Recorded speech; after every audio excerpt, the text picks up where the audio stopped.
came up with. They went every corner, every nook, assuring Nigerians that they were the only ones with the capacity. And the person of Mr. President is the best thing after Jesus Christ that will happen to Nigeria. And all Nigeria needed to have all its problems fixed was to get that man in power. Today, even his own party faithfuls, like we have listened recently from Governor El-Rufai, Rotimi Amechi, and very many who have come sincerely to admit that there's failure in administration, that there is gross incapacity. But it didn't take us that long for us to know.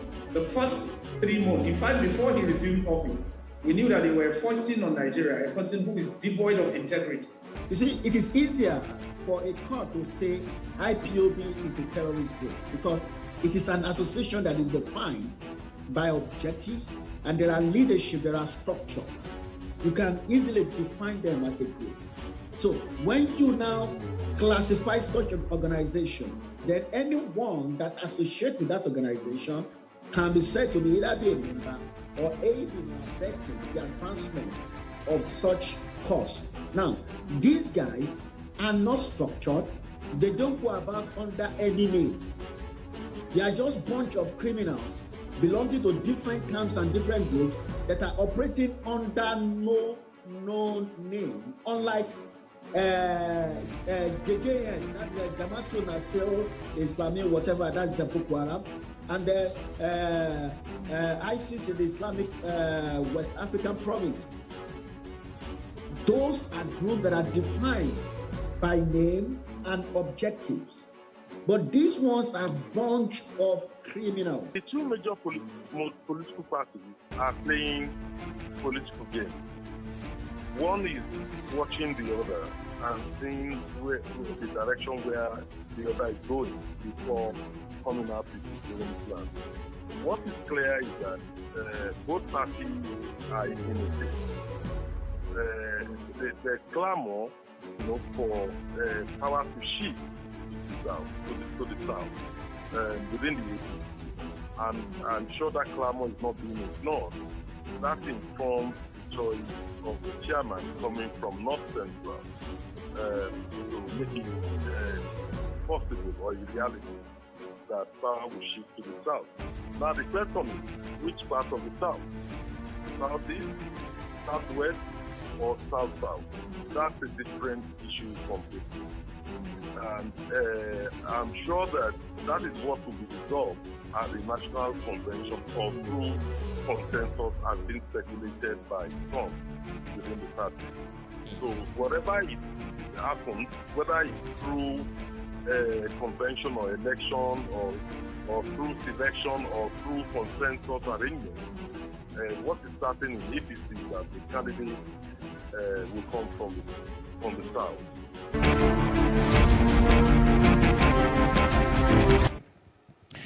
The 2023 elections might not take place if insecurity is not solved, say eminent Nigerians.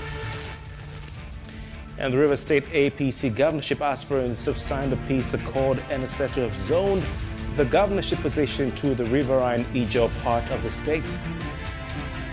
This is Plus Politics, and I'm Kofi Butels.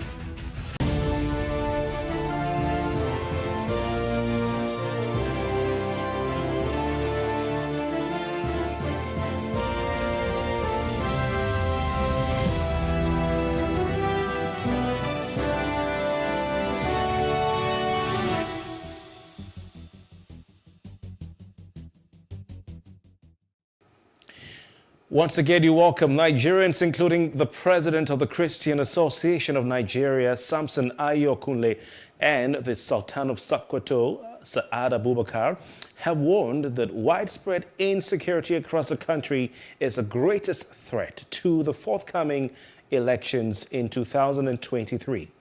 Also, Haneze Ndigbo scribe Oke Emuche has said that as soon as the issue of Igbo presidency took a life of its own, the spate of insecurity heightened in the southeast. Now, on his part, representative of the Northern Elders Forum, Professor Yusuf Usman, has argued that Nigeria's slide into anarchy began with the scrapping of history as a standalone subject from the school curriculum, while noting that elders had lost control of the youth across the country.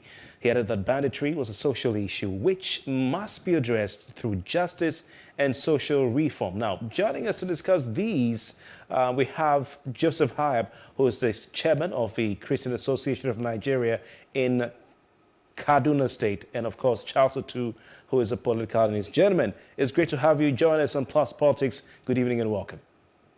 Thank you for having us too. All right. Thank you for having us. Okay, so I'll start with you, Joseph Hyab. When you hear the Christian Association, or when we hear the president of the Christian Association of Nigeria and the Sultan of Sokoto speak together about the state of the nation, this is something we don't hear or see on a regular basis. So what exactly should we make of it? In the past few years, efforts have actually been going to bring these two major religious groups together, and the leaders have been leading by example. There is synergy, there is understanding, there is platform, or there are platforms that these two religious leaders have been meeting, not just the two of them, but with other representatives to begin to talk about Nigeria, to begin to find solutions Nigeria, to begin to offer meaningful advice about Nigeria.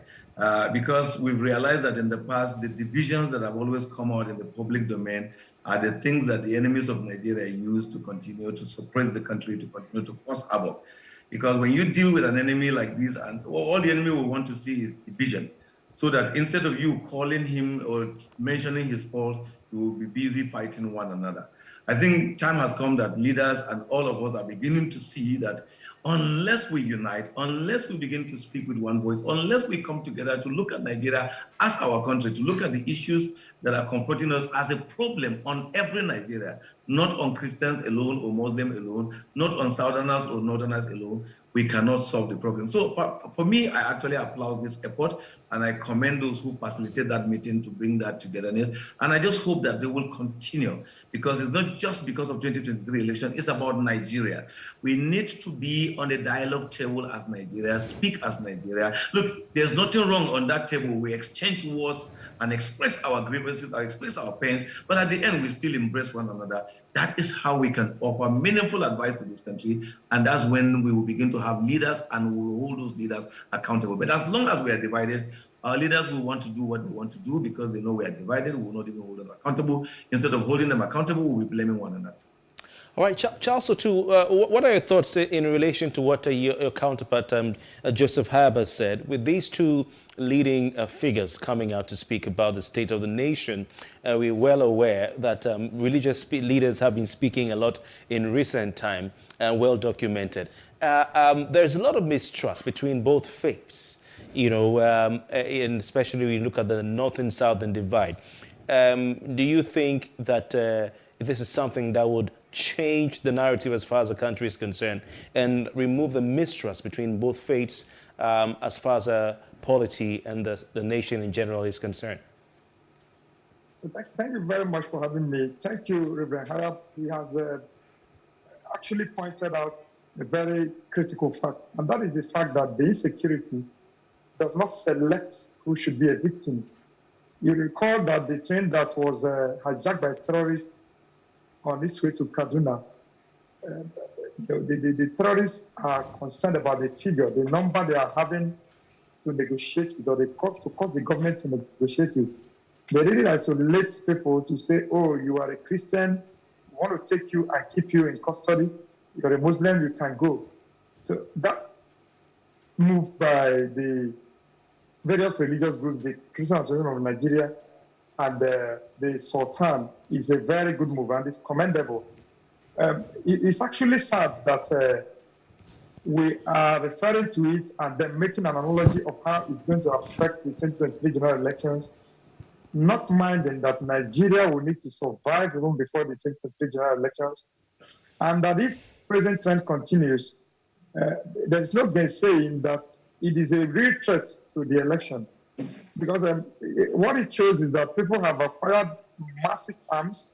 What it also shows is that with the political temperature rising speedily, there could be alignments with people who are armed to disrupt the process of the election. We pray that doesn't happen to Nigeria, but then if the recommendations made by these religious groups are not taken very seriously the way they should, we could be heading to that doomsday. Our fears could be very founded because they could be well founded because what have been their recommendations? They are saying, look, the generality of the security architecture needs to be repositioned.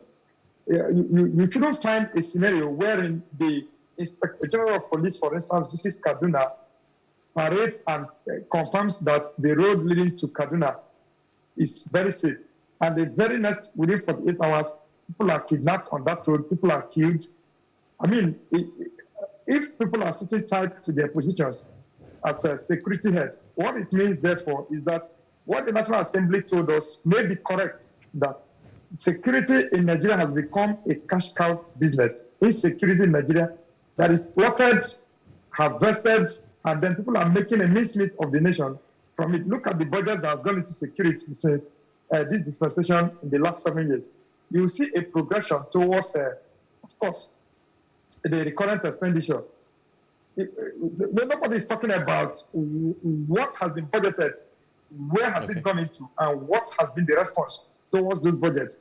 If we budgeted for Toscano aircrafts, nobody is asking, have they been purchased? Who is responsible for what? Okay. What kind of arms and tactics have these security heads changed? And that is why I personally accept the views of the religious leaders that the leadership of the various security heads need to give space for people who have a new sense of ingenuity to take over. Okay. All right. Interesting. We've been having these, and I'll go back to Joseph Hayab. We've been having these statements in the past, especially before elections. I mean, we've seen things like the National Peace Council. We've seen things like, politicians, leading politicians and candidates of the leading parties coming together to sign peace pacts in the past. And we still have violent elections. Now, we're just not talking about violence during elections. We're talking about the state of the nation and insecurity that may threaten the 2023 elections. But nothing changed in the past. So what can you say, Joseph Hayab, to convince me and the rest of our viewers that the statements of these elder statesmen, religious leaders will go far or hold any water? I think we must give credit to the efforts that have been put together in the previous or in the last two elections. Nigerians will agree with me that in 2015, this Nigerian Peace Committee, whatever they call themselves, did a good job by engaging all the political actors at that time. And somehow Jonathan became the hero by showing leadership and conceding to defeat. And in 2019, they also did a lot of effort. I'm not sure we actually have records that during those elections, people were killed, as I'm hearing from you. What we do have record is that there is insecurity in the country. Not that it happened. So the insecurity in the country have grown to the extent that we are now scared that we may not even do the election. And so these leaders are calling and appealing that government should wake up and ensure that the country is safe, because we must have a country before we vote for someone to lead us.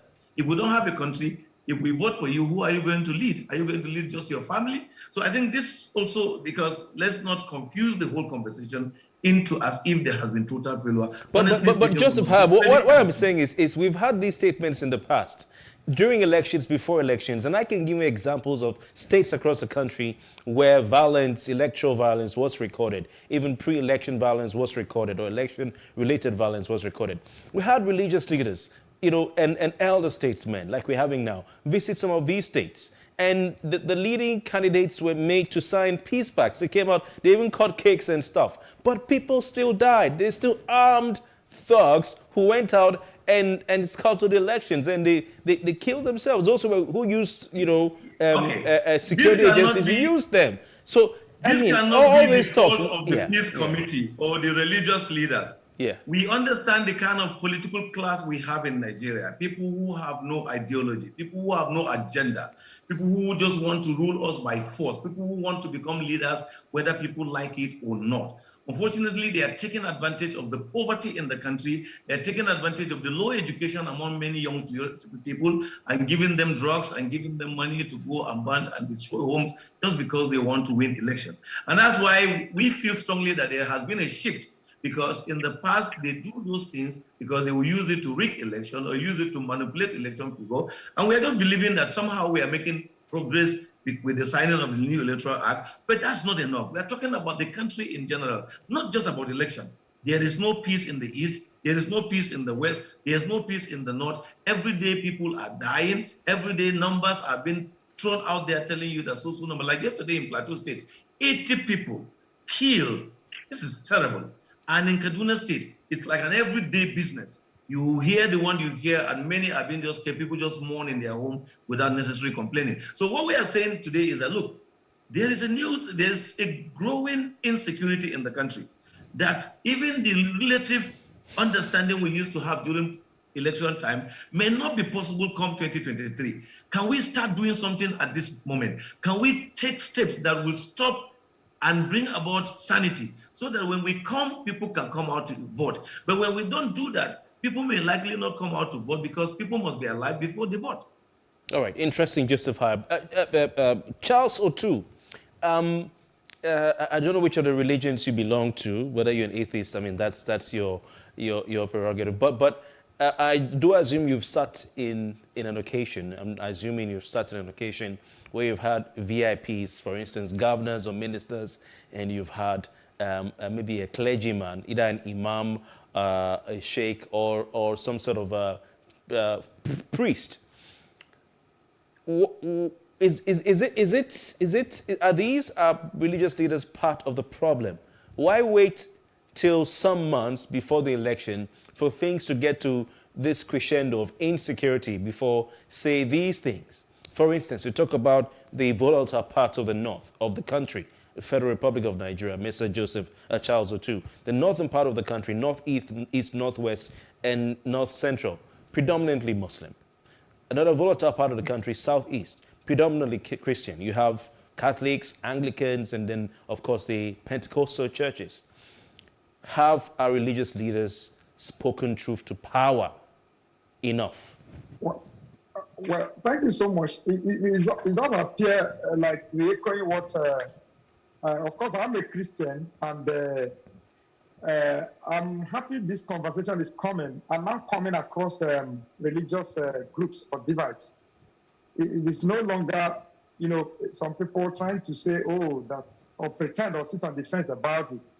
It re-echoes what a clergyman in the eastern part of Nigeria said, that most times what pastors and other religious sects, including reverend fathers, do in the country, just like the imams, it's at best awful. Sometimes you see them, they just want to sit on the fence and build in the good book of the present government of the day, without knowing that their duty actually as religious leaders, because these governors, these senators, the lawmakers, and all sorts of people that are in politics come to them to pay obeisance. And that is actually an opportunity to speak truth to power. Even in the faith I practice, which is Christianity, you see people in the days of the old, in the biblical examples, wherein leaders got to church and they were told, this is how you should act.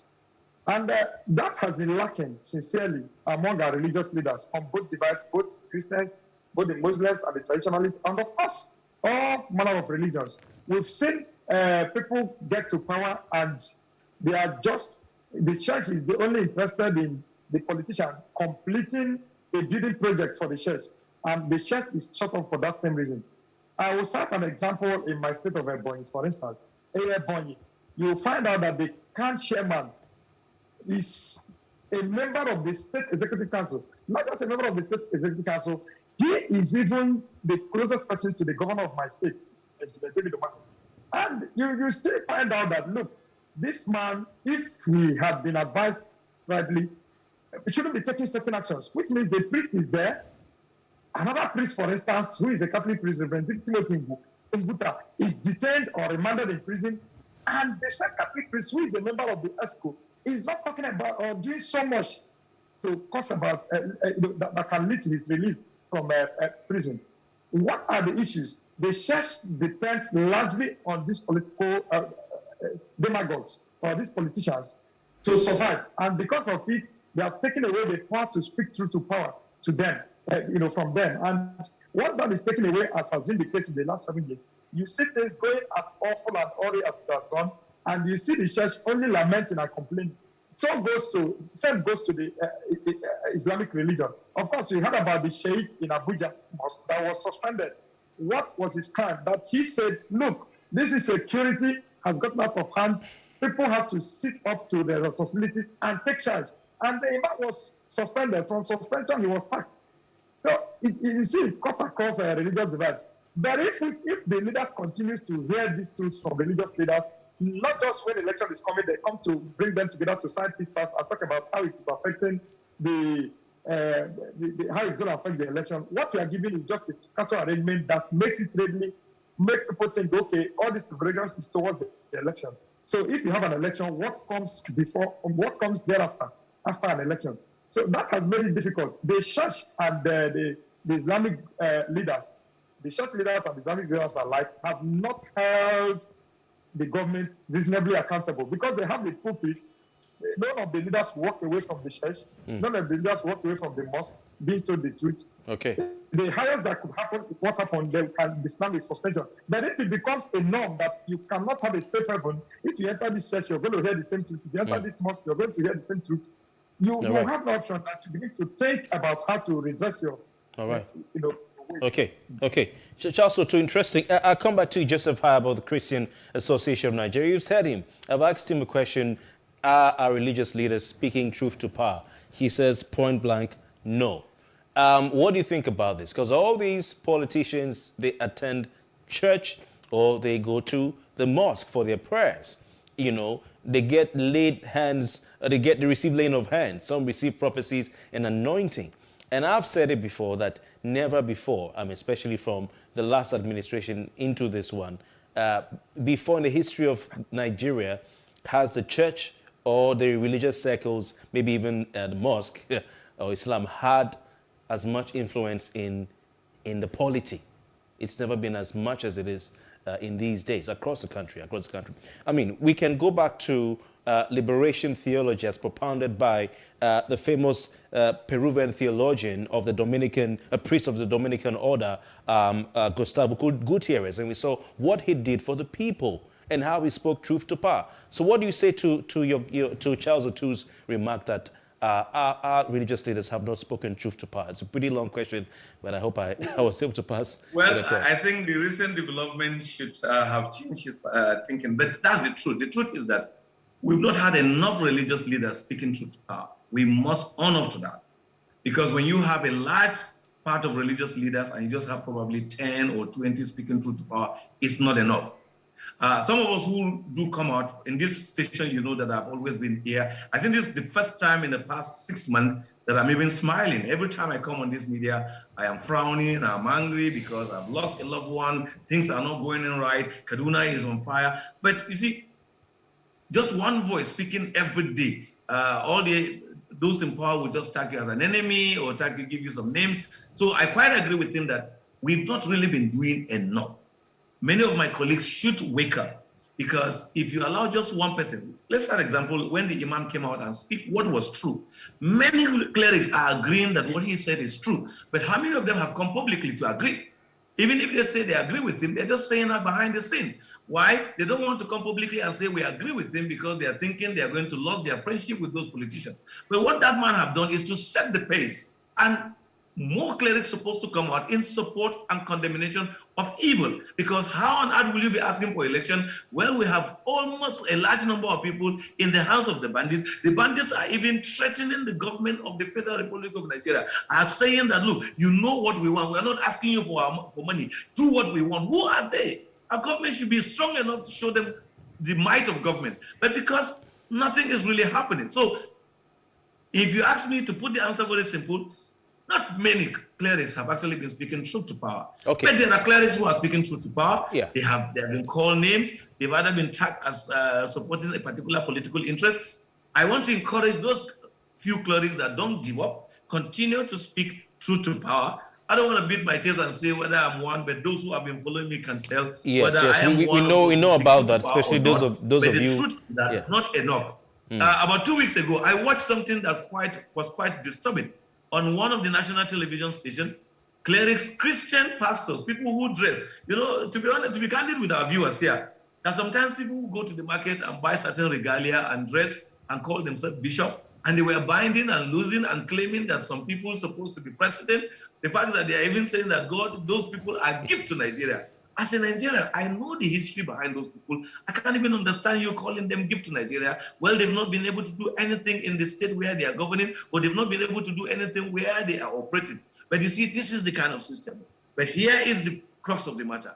Okay. There is so much hunger in the land. Yeah. So people now hide under religion, wanting to get food. That's why they cannot speak truth to power. So I quite agree with my brother Charles that not many religious leaders have been speaking truth to power. But this effort by the Sultan and the current president must be commended, because at least now the leaders are speaking, so others should follow, so that the voice will be added. And when more people begin to speak, then those who think that they will not be held responsible know that we have woken up from our slumber. All right, I want to thank you, and for the good work you're doing, and you've been vocal. Before we round up, Joseph Hayab, apart from speaking truth to power, we know the genesis of these conflicts in the country. I do not know if we'll be talking about this banditry if Boko Haram had not started like a joke that was treated with kids' gloves in the time of Chief Olusegun Obasanjo when their leader was killed. But these guys profess to be followers of Islam, and I do not know if it's impossible for the Islamic clerics led by the Sultan, with all respect to him, to have along the line interface to make sure, see what they can do. We go down to the southern part of the country, and we know what is happening in the southeast. Of course, we have the Biafran agitation, but we know how devout people from that part of the country are, to the Christian faith. Would it not have been possible for the leaders of the Christian faith and the Jewish faith in Nigeria to interface with the proponents and those who started these agitations? Because whether the gunmen are known or unknown, it would not have been this way or this bad if that agitation had not gone the way it did. So I don't know what you have to say about that in just a sentence or two. Yeah, the truth about it is that it may not be in the public domain. It may not be in the public domain, but I'm fully aware of efforts by certain bishops, because they've not asked me to mention their names. I've known about series of meetings that they've been holding with the Biafra youth groups that have been agitating. This year, last year. The fact about it is that they even visited Kanu in prison. Well, maybe it's become too late. When this thing started, some people were promoting it and defending it and encouraging, cheering on. The agitation in the southeast was wrongly managed by government. When government supposed to initiate dialogue, government thought that she could just crush them. Let's be honest to ourselves. You see, that's why one of the famous outspoken senator of Nigeria, former senator, said that when it comes to bandits of northern Nigeria, they are being treated with kid gloves. When others act the same way, then they use big sticks and start pursuing them. Right. Let's call a spade a spade. The problem in this is the poor approach to these people. But if you think the religious leaders have not spoken to them, they are speaking to them. And that's exactly one of the things that Gumi went out to do from my conversation with him. The only place I disagree with him was when he started coming publicly on media and was changing who they are to calling them another title. That was when but I realized that he may have done that, I'm sorry, with due respect to him, out of fear, because they did admit that when they approached them, the people were violence against them. They even quoted all the various interviews they've ever said on television. We have to go. And they were coming against them. So they begin to speak nicely and mildly to win the support of the bandit. But there are efforts going on. It may not be in the public media because of certain reasons, but honestly speaking, I know there are efforts going on. Thank you very much. Charles Otu, I was going to come to you, but I've been informed that we're out of time. So I want to thank both of you for your interesting contributions. Sincerely appreciated. Joseph Hayab is a chairman of the Christian Association of Nigeria in Kaduna State. And Charles Otu is a political analyst. They've given us an interesting analysis of the issues at hand. Gentlemen, thanks for your time. Thank you so much. Thank you for having us. Then thanks for staying with us. We'll take a short break, and when we return, we'll discuss the possibilities of zoning in the All Progressives Congress in Rivers State, of course, and what's happening ahead of the 2023 governorship elections there. Stay with us.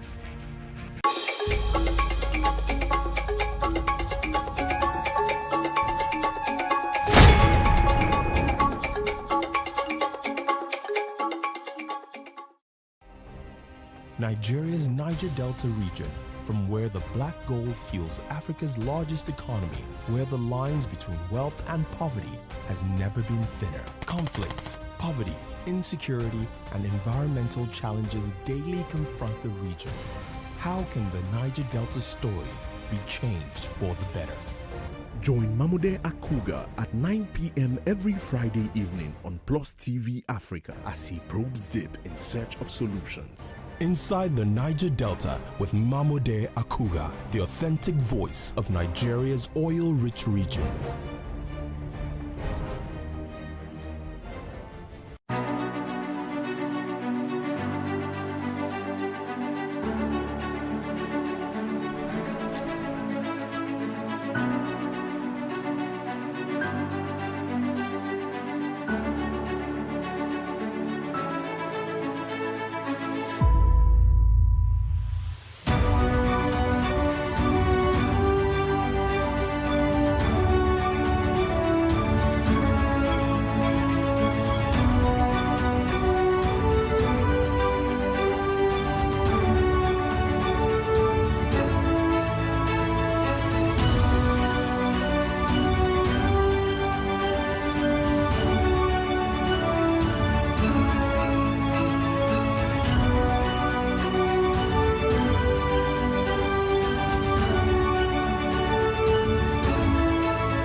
Welcome back. Governorship aspirants on the platform of the All Progressives Congress in Rivers State have signed a peace accord agreeing to support any one of them that emerges as the party's governorship flag bearer.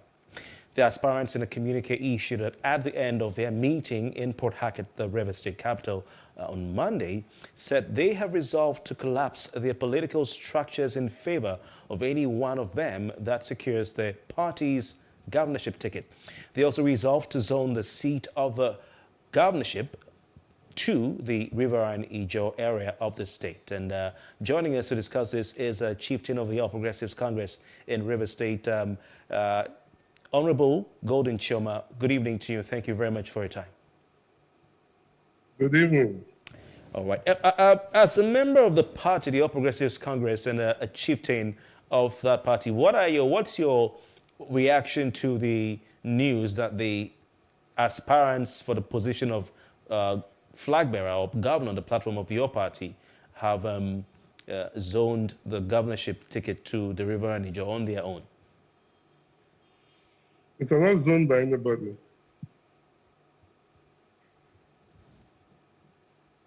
The party has not zoned the office.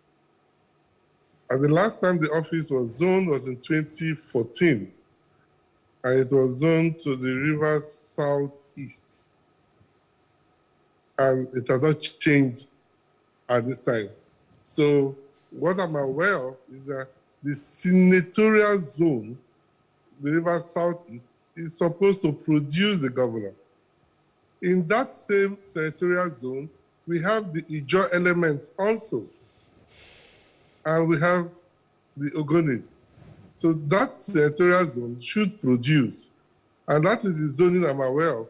That was done in 2014. And since then, no governor have come from that zone since 1999. That's talking about Rivers Southeast. Yes. Okay. But are you not aware of the meeting by these governorship aspirants?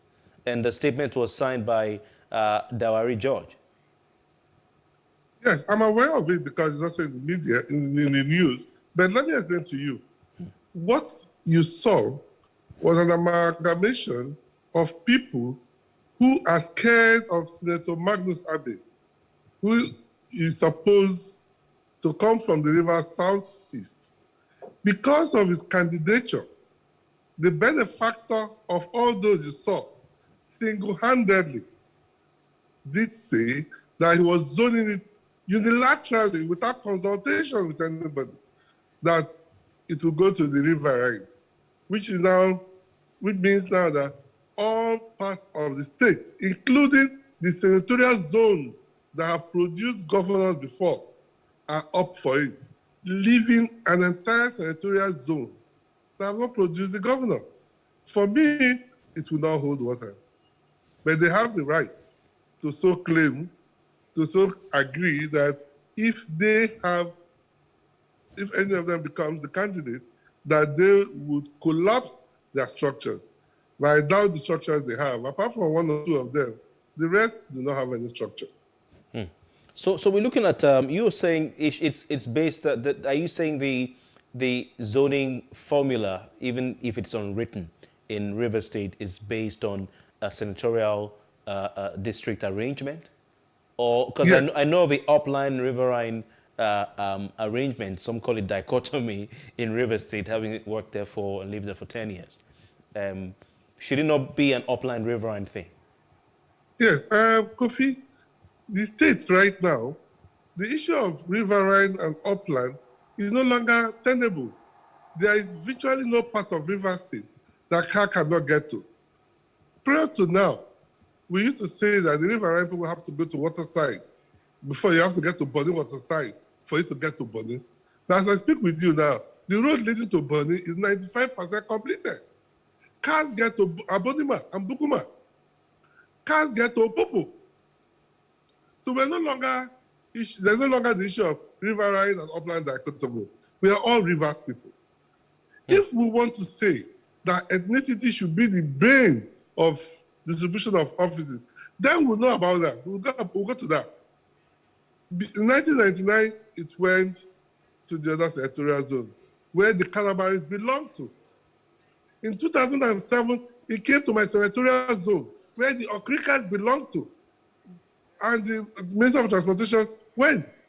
Now it's supposed to go to the other senatorial zone, the River Southeast. And let me explain to you, in 2014, when it was properly zoned to the River Southeast, it was between two candidates, Senator Magnus Abe and Right Dakuku Bitasai. Both of them qualified because they come from that senatorial zone. And it was between both of them. But just because of the fact that Senator Magnus has gone forward to tell the whole world that he's competent and capable for the office, which they are all aware of. The reason why they are trying to micro-zone it to the Ijaw stock is only to deny a competent, capable individual from aspiring for the office. That's the only thing. But is Senator Magnus Abe, does he even have an aspiration to be the next governor of Rivers State, to vie for the position of governor on the platform of the APC? Because when I checked, his name was not on the attendance register of that meeting. Yes. Just as I said, the meeting was called by the other faction of the All Progressive Congress in Rivers State. And if you also look at the people that signed that list, they all share the same benefactor, the Right Honorable Chibuike Rotimi Amaechi. And what they have espoused in that letter is to say that they are loyal and subservient to their benefactor. And that I give to them. Okay. And I'm very aware that Senator Magnus Abe is a man aspiring to lead Rivers State on his own accord based on his competence. So if he aspires to lead River State, will it be fair? Because of course we know that there's been some sort of division in the party. Will it be fair to say that all those who are aspiring, the likes of Tonye Cole, the likes of Dakuku Peterside, the likes of Dawari George, the likes of the former chairman of the APC in River State and former chairman of our Saratoga local government area, and co. Will it be fair to say that they are, loyal to Rotimi Amechi when in times past we know that the APC in River State would have had one candidate, one person, and all of them would, that's a consensus candidate. You rightly said in 2015, it was Dakuku Adol Peterside. In 2019, it was Tonye Ko. And this time around, we're seeing that as many as 10 of them have come out. So doesn't that show that there is some sort of freedom and that not one person is being dictated to or pushed forward, rather, as the consensus candidate? I'm of the opinion that all those you saw, or those who signed that paper, derive their powers from Right Honorable Rotimi Amechi. I don't think, except one or two of them, that has the zeal and capacity to claim to wanting to contest on his own accord. Apart from that, the rest of them are hinging on the wings or the aprons of the minister. And I'm saying that we have passed that level. In the state, we are an opposition party. We need a credible and competent candidate to face the party in the state. It is no longer party, it's no longer the issue where somebody will say that I've anointed one person. We want people to aspire. We want people to show their capacity to taking up the mantle of leadership. I wish them well in their endeavors, but I'm only saying that what you have seen there is a conglomeration of those loyal to the minister. But I also want to disagree with you. In 2019, it was not Tonye Cole, because the APC was also not on the ballot. But the APC had two parallel congresses. One produced Senator Magnus Abe, the direct primaries, and the other one, the indirect one, produced Tonye Cole. Unfortunately, the court decided otherwise, and we didn't have a candidate. But for you to say that in 2019, no, the party was not on the ballot in 2019. I wouldn't want us to go into that because I think that is what under the bridge now. But I just want to go through the names of those who were at that meeting. And I was actually George Tolofari was trying to refer to. But the names there include Prince Tonye Prince, who you know very well, Dr. Dakuku Peterside, that's number 2. Dr. Dawari George, number 3. Architect Tonye Ko, whom you've just talked about, number 4. Engineer Biopo Mabo Awara, number 5. You have Honorable Ojuka Eflaga Makri, number 6. Honorable Mina Tenda, that's number 7. You have Honorable Ibinabo Michael West, number 8. Sokonte Davis, and then, of course, the final one is Chief Francis Ada. So if these are the candidates of the All Progressives Congress or the aspirants, why wasn't Magnus Abe at that meeting? Bearing in mind we have one chairman of the APC, we have one APC now in River State united under one chairman.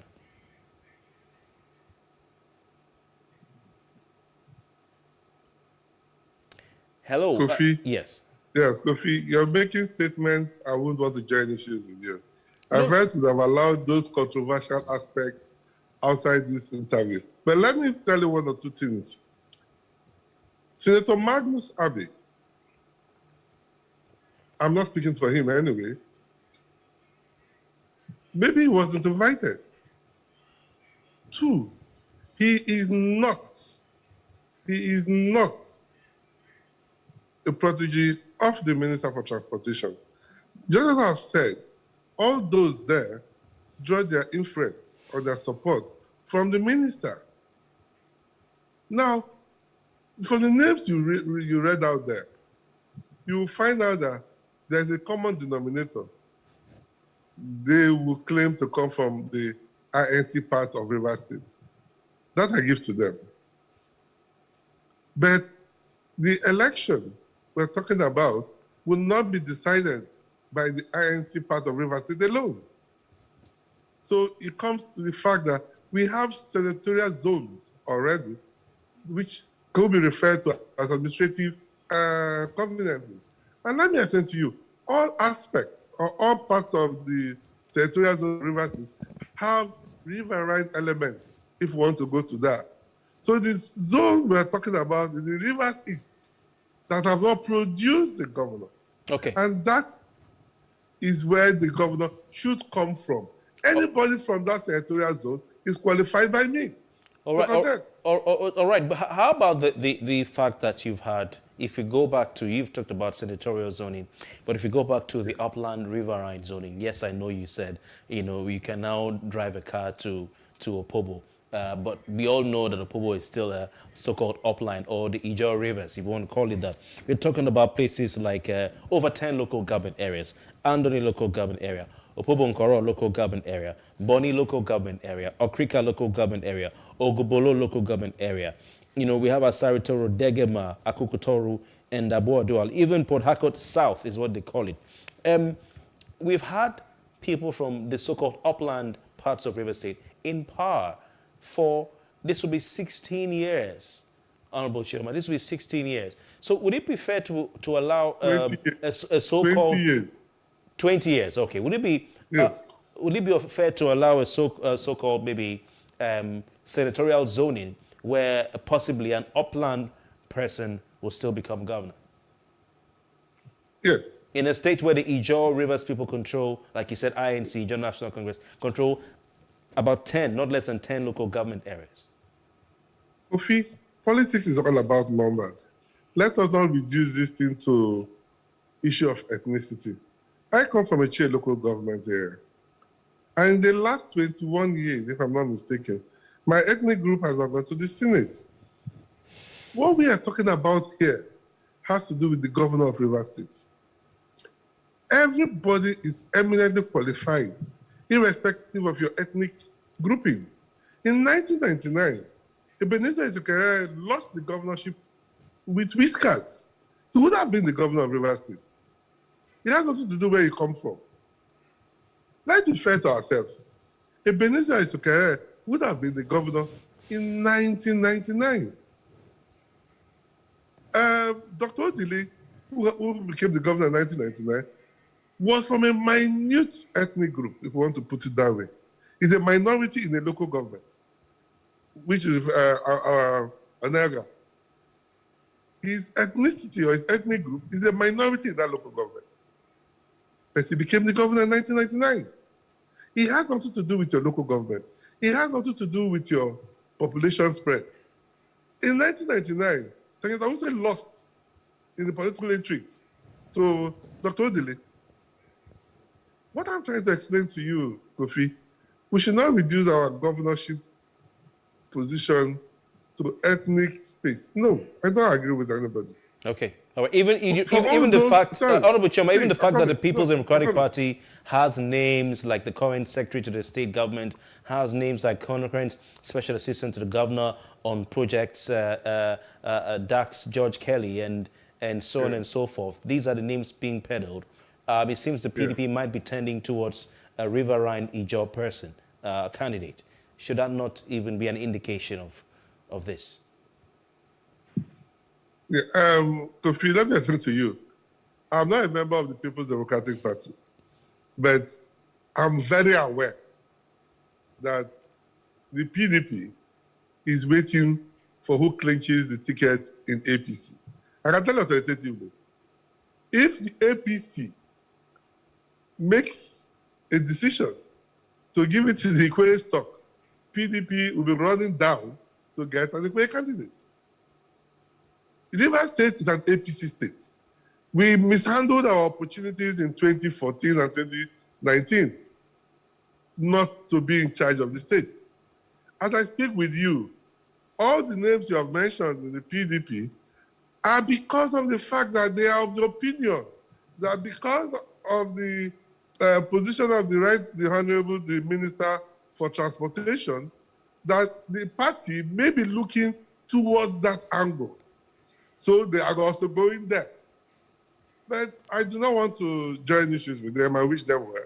Okay. But I want to tell you that the party, APC, will do the right thing right at this point because we need to be in government in 2023.